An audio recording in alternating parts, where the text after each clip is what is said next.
filming this? Are you in charge of social media? No, I should be. Oh, my phone's dead. I got it. Oh, we got it. Wow, who's hungover?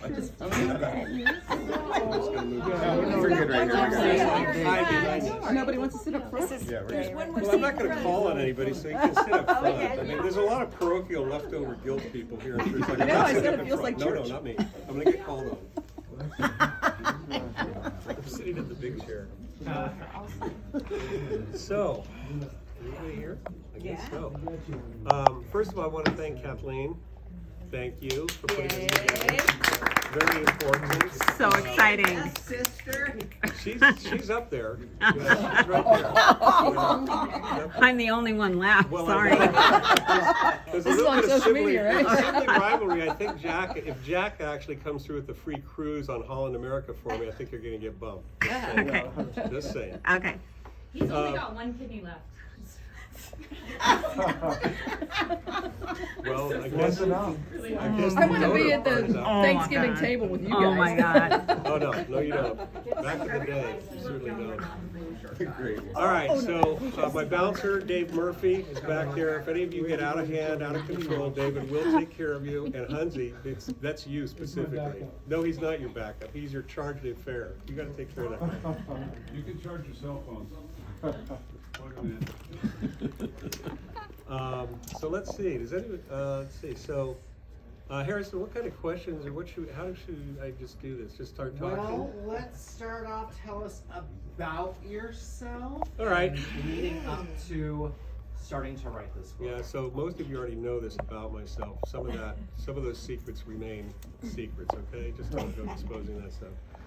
So the reason I'm actually down here in Encinitas is because San Diego was my home for many years. I went to St. Charles, and then we moved from San Diego to Annapolis for 3 years. Then I came back, and I went to Collier Junior High in 9th grade. Very nervous and anxiety producing because I was a kid from the East Coast going to a school where guys like Hansi had Wind and Sea and Huey Weber t-shirts on, and I didn't even know what that was about. So anyway, then I went to Point Loma High. I met a couple of incorrigible and dangerous folks who have become rather successful, interestingly enough. Like, honestly, who knew? There's 3 or 4 of them here today. I don't think we would have put money on them back then, quite honestly. But anyway, so then I did so well at Point Loma High, my parents immediately took me out of there and put me at University High, where the real criminal element remained. A school for a parochial school that's all boys. So that's where the real inmates were. Then I went up to with Dave. I went up to Columbia after I graduated from he and I went to school up in Sonora at Columbia Junior College for I think a year or so, and then he came back down to San Diego and I went to Sonoma State, and that's where I lived, and I went and pursued a career in advertising in San Francisco. And that's basically my career has been advertising and marketing as a copywriter and creative director.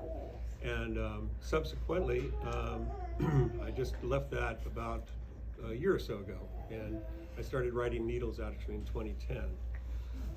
Everybody always asks, well, how long does it take you to write a book, or how long did it take you to write? For me, it took a year to write and about 6 years to rewrite and edit and rewrite and edit. So there's that, and then I couldn't get published, and I put the book away for about 4 years, and then I said, I should probably revisit this, and I started bringing it back and started putting some energy behind it. And then right before COVID, I was working with an LA production company called Open Gate Productions, and they had me do a pitch book, which is season 1 and season 1, 2, 3, 4, 5, 6, 7, 8, and had me do conceptual thoughts and lay a land on how that book might go into season 1. But after that, how do you follow that story? Excuse me. So it created an interesting dynamic for me, which was, all right, I wrote this book, and if you turn it into something episodic or seasonal, how do you follow up from book 1? And so for a month, I just sat there and I came up with ideas on how the characters would start to evolve with or without each other. And that's where I am right now. And then of course the writer's strike happened, so it's basically, just in process of trying to get eyeballs on it, which is very difficult in its own right. So if anybody has any connections to production companies, please, I'm not ashamed to ask, connections welcome. So here we are today. So 308 pages. I used all the words that I know, mostly with vowels and consonants. So I was excited about that. Dave, by the way, is a graduate of Evelyn Wood speed reading, so he's already ripped. He's already ripped through that. You can sit here. You can sit in front. Thanks. Hey, Tom. So, any questions at all? Any kind of things you want to ask an author? You in the front, yes, ma'am. Why did you choose this subject? You know what? That's a really good question. So the inside joke here is needles came from a family road trip when my dad and mom, my sister Jan and I got in the Rambler station wagon and drove from San Diego to Maryland. And along the way, we went through Route 66 through Needles. And it's so hot, you had to put, back in those days, you had to put a flaxen water bag on the front of your car as you drove through the desert so it wouldn't overheat. And later in life, when talking to my dad, we used to always have this joke about how hot Needles was, and he used to always get a chuckle. You know, it's like, oh, Needles, you know, it's just like he as a driver, the car had no air conditioning. Subsequently, I started writing this just with one scene, and it was just a scene in the desert in an airstream between Doc and his next door neighbor, who you'll meet in the book, Mary Wysocki. And subsequently, she has a tragedy of her own that kind of gives them a bond and a binding experience. And that's where I started writing it. I had no idea where this book was going to go. And some people say when you start writing a book, you can start on the West Coast and you just keep writing and you'll hopefully end up on the East Coast. You don't know how your route is going to go, what route you're going to take. And I certainly didn't. I didn't plot characters, I didn't do an outline, I didn't do thematic, I didn't do anything like that. You know what I'm saying? But it just kind of it sort of evolved. It's kind of frightening how that happens. I mean, I'd be writing and just a character would pop in my head or a scene would pop in my head and I'd go, oh, and I'd write that. And some days you'd really blast through maybe 4 to 6 pages, like seamless and like moving right along. And other days you were just stopped cold. And part of my process was music. I listened to Johnny Cash's Hurt, which is his version of the 9 Inch Nails version, which is, I think, the best cover. And I'm sorry, his version of? Hurt. There's a Yeah, song by Trent Reznor. Yes, of 9 Inch Nails. Yeah, thank you. Who said that? Michael, thank you. And basically, so along the book, you'll start to hear music and cultural references to Dennis Wilson, to one of my unsung heroes, Basha, the Polish singer, Time and Tide. I still like that song. And you know, a lot of Guns N' Roses, a lot of Led Zeppelin in there. Just references to music that I liked and that I listened to when I was writing this, and I just pulled it into the story. So the question is any other questions about why it's in Needles? Does anybody want to know? I have a question though. You in the back. Well, did you ever like write a chapter and like throw it away, or did you ever like write a few pages and were just like, all right, I can't keep this in there, and Absolutely. just like. There's about 75 pages that never made it into this book. It's a very good question. Yeah, so basically, Needles, actually what happened was I realized that Needles as a town sits on the California and Arizona border. Colorado River cuts right down across it. And I started to realize there's a duality to that location, just as there's a duality to Doc's life that he has to create and he has to live through. And I thought, that's interesting, because I didn't plan it. It was just like, wow, there's kind of a theme. Wow, how did that happen? I don't know. So I do like, the guy that I really like reading is Nick Pizzoletto. His first novel, Galveston, was like, I read that and I said, well, we all must put our pens down, because why go any further? So I guess it's like music, listening to the Beatles. It's like, let's just not get the band back together. There's no sense, there's no reason. So he's a big influence, and he wrote True Detective, all the seasons behind True Detective. I don't know if anybody knows that. He teaches literature, I think, in Louisiana. But he also brings in, like a lot of authors, you bring in sense of place and sense of space.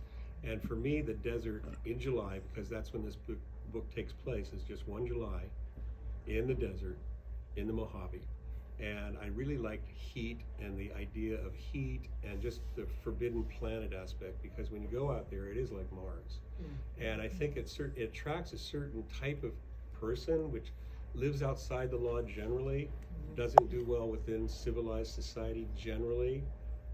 And so you're going to have all these little notes of indiscretions and criminal activity and just bad behavior generally. So when I started writing this, I didn't have Chet, I didn't have Cece, I didn't have Phil, I didn't have Roy in the story. I didn't know where that was going to go. I didn't have Ivan. I had kind of Helena, because that was his love interest, and I had to build the story backwards to where she meets him in his office, because she's on the run too, from a very complicated Russian family that wants her dead and wants her money because they think it's owed. So that's a sidebar story. That's why she's on the run with Doc as well. I had to give her a reason why she's going to escape to Needles. Interestingly enough, so while the novel starts off in Hollywood, Needles is only about 2.5 hours away. And I thought maybe I should put these guys further away. It doesn't seem to be hiding out very well. 2.5 hours, it's just like, just get on the 5 and go down to Needles and find Doc. But I said, no, I'll just keep it in the desert because you can park them out in a little trailer park in the middle of nowhere and no one will find them. Of course, he has to have the effort and the subsidization of Agent Jack Murphy, who becomes a criminal element in his own right. Although Agent Murphy lives in La Cañada with Holly, his wife, and his 3 boys. Agent Murphy really likes back bags of cash as well. So he's turned his little FBI job into a moneymaker. So he brings in the confidences of Doc, and the two of them work together to Uncle Jer, handle. can we hear some of the story? Are you going to read? Yes, I will. You're talking about it, and I'm excited. I want to hear it. All right, great. All right, well, it's just answering the first question, and the second question I answered. So no more questions, we'll read. You've hyped it up. I'm Right, excited. okay, great. I have a question, Jeremiah. Did you find that the heat mixed well with cocaine and vodka? Oh, yeah. I'll let you answer that. I did, David. Not that I would, suggest that lifestyle for anybody in this room, Right. because, you really have to take care of yourself. But no, I think, no, that's why he has great AC. Not so much great AC in his Porsche, but great AC in the Airstream. So, good question, though. We'll talk later. We'll talk later. Much later. All right, so here's the thing. I was trying to figure out what I could read today, and I thought there's kind of a cool little chapter 5 called The Ferret Thing. And I'll set this story up because I may not read all 10 pages. It's a 10-minute read, which I think is long for a lot of people in this society today. If it doesn't happen in 5 seconds, it doesn't happen. Nonetheless, basically the story is this is a sidebar story where 2 unfortunates, Donnie and Marie, find the bodies of 2 Russian gangsters. And there's a little sidebar here, whereas the bodies, there's a ferret tied to one of the legs of the bodies. And the idea is that if the bodies had not been found, if Donnie and Marie had not been found, the ferret would have eaten both those bodies and there would be no evidence around. So basically that's the ferret thing. Pretty smart. So yeah, so I thought that was Did you pretty channel cool. that People one? have them as pets. What's that? Did you channel that one about the ferret eating the body? I did. So, let's see. This is kind of fun. So part of this chapter, I'm just going to read, I'll just read the opening and then we can go to a little section. I don't want to read the whole thing, but it gives you guys enough. It says, The Ferret Thing, chapter 5. And if I mumble or if you can't hear me, let me know, because I tend to get a little bit shy. I do. Only a few months earlier, the local news had reported on the magic of Maxim and his propensity for making his associates dead. They were dressed in matching blue and white shiny Adidas leisure apparel. The bodies were discovered in a shallow tureen of water runoff, spitting through a decaying viaduct in a forgotten patch of LA. The efficient use of wire ties strung their hands and feet together. When discovered, the skin was just beginning to behave like low and slow pulled pork falling off the bone. We had ribs last night at David's. Their soggy bodies pressed into the slimy, thick, slick film of green algae. The stench of the off-gassing Russians had wafted down the wide viaduct and into the world of a young homeless couple encamped on the side of the viaduct's embankment. Donnie, the skinny homeless young man, and his waifish girlfriend, Marie, had set up house hidden off the side of the viaduct, tucked away, their own sweet little piece of heaven, until the bodies arrived. Or maybe the couple had been there first, forensics would have to sort the logistics. The stinky, pungent air floated down, cutting through the sooty inversion layer that sat over the central basin, rusting the landscape with a blanket of fossil fuel particulates. The smell got so bad it made Marie nauseous. The couple followed their noses and discovered the source. They reported the sketchy waste management problem to local authorities, figuring there might be some money in the deal, being good citizens and all. At least that was Donnie's thinking. Marie agreed with him. Donnie was smart like that. Officers Jake Riley and Francis Rosen responded to the call. Riley was young and new. Rosen, the veteran, was already cranky and ready for a nap. Riley parked the squad car on the narrow frontage road next to the loosely arranged camp, nudged into a soft patch of dirt shrined in weeds and protected by a thick brackish brown hedging. The heavy brush had been oxidized by the daily dose of smog. The isolated camp was maybe a mile off the busy freeway corridor, channeling a constant buzz of white noise, occasionally interrupted by a blaring horn, the high-pitched panicked grab of rubber from a hard-braking vehicle, or the shattering impact of the collision itself. The day was pushing into late afternoon. Riley and Rosen were saddled with the mindless protocol of taking names and running background checks on the homeless Crime Stoppers. Riley and Rosen were polite enough, dutifully filling out the report and checking their stories. They separated the couple and inquired about who they were, any arrests or warrants, the general milieu of good and attentive police protocol. The cops asked if there were any drugs or paraphernalia at the campsite, in the tent, or on their persons. Best to tell us now. If we find it, it'll only be tougher on you. The couple was familiar with this by-the-book route. No, sir. Not me, Danny said, and then took a beat and looked over at his girlfriend, adding, neither of us. Marie's innocent, crooked smile backed up Donnie's claim. Marie liked that Donnie was speaking up for her. Jug of wine, 6 or Schlitz, and a little pot, Mexican, but that's it, Marie offered. She was just over 5 feet, impish and weighed next to nothing, with an oval face and deep brown eyes. You could see that underneath her misfortune, she had a pretty face. Young Officer Riley looked down at his paperwork and nodded.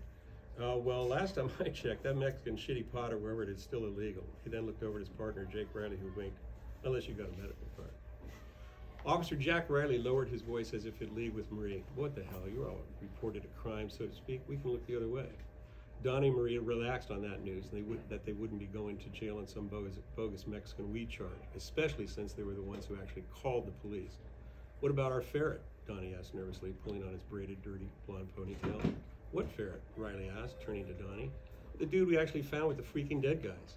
Both officers weren't at all sure what Donnie had just said. He's in there, Donnie pointed over to the worn blue and red nylon tent proudly displaying the North Face logo. Rosen bent down, peering from a safe distance. Marie sat cross-legged in front of the tent, nervously chipping away her worn pink fingernail polish. Baby, show him Oscar. Donnie flicked his head toward the mobile home. Marie reached back behind her and gently pulled on a loose piece of rope. Come on, baby, come on, Husky, Marie cooed softly. Be a good boy. Marie coaxed her newfound cuddle. Marie wanted to show the officers what a tender, responsible ferret mom she could be. The officers looked at each other, then back at Marie, who was now feeling a slight tension on the thin rope. She knew Oscar could be a handful. She tightened her grip. Marie gingerly pulled. The fidgety, smoky gray and black masked furry animal suddenly appeared, emitting high-pitched squeals and screams. The officers instinctively jumped back. The chattering, angry ferret didn't want to go anywhere, at least not with them, and not with the homemade leash. The gnashing ferret pulled hard on the rope and bucked and jumped and finally scampered back in the tent, racing from side to side, madly scratching and digging its sharp ferret claws into the tenting. Oscar was desperate to break through the expedition-tested nylon and escape to freedom. Dispatch, advise on animal control. We have a wild varmint of some kind, ferret or something. Riley barked into his two-way. Ferret or feral? Dispatch crackled. Riley clicked his two-way. Ferret. Fair rat, he enunciated slowly. Roger, rabbit? The dispatcher questioned just to be certain. Unknown, Officer Jake Riley said, shrugging, looking over to his partner for a more professional department-approved answer. Tell him we're checking it out, Rosen said, shrugging back at his partner. At least it's not foaming. Officer Francis Rosen steadied his hand on his taser, not quite sure what to do with the sharp-eyed, hissing varmint. That thing have a freaking rabies shot? Officer Jake Riley shouted over at Donnie Marie, not sure what else to say about what he just witnessed or the situation at hand, but pretty sure the question regarding rabies was an important fact he needed to establish before considering the police officer's next move. Rabies? Don't know, never thought of that, Marie shouted back at the officers. Donnie ran over to Marie, grabbed the rope, and jerked it hard, yanking the stubborn ferret. The ferret flew out of the tent opening, rolling and clawing at the leash, and somehow wrangled its neck free of the noose and raced down the viaduct. Marie called after a furtive ferret. Oski, Oski, oh my God, he's loose. Oski, Donnie, go get him, please. Oski. She was now in quite a state, hoping that Oski would somehow get turned around and stop or head back to the camp, or maybe the officers could do something, anything. But it was no use. Her homeless ferret was a ghost, now long gone, and soon would get back to his true ferretness, relieved that there would be no panhandling in his immediate future. So I'll end that there, and then I'll pick it up when they actually have to go down and talk to Deborah, Animal Control Officer Deborah. So let's see. But you ended there and you all applaud. That was beautiful. Yeah. There you go. Thank you for doing the very third row for that suggestion. I'm a So- mysterious person. Yeah.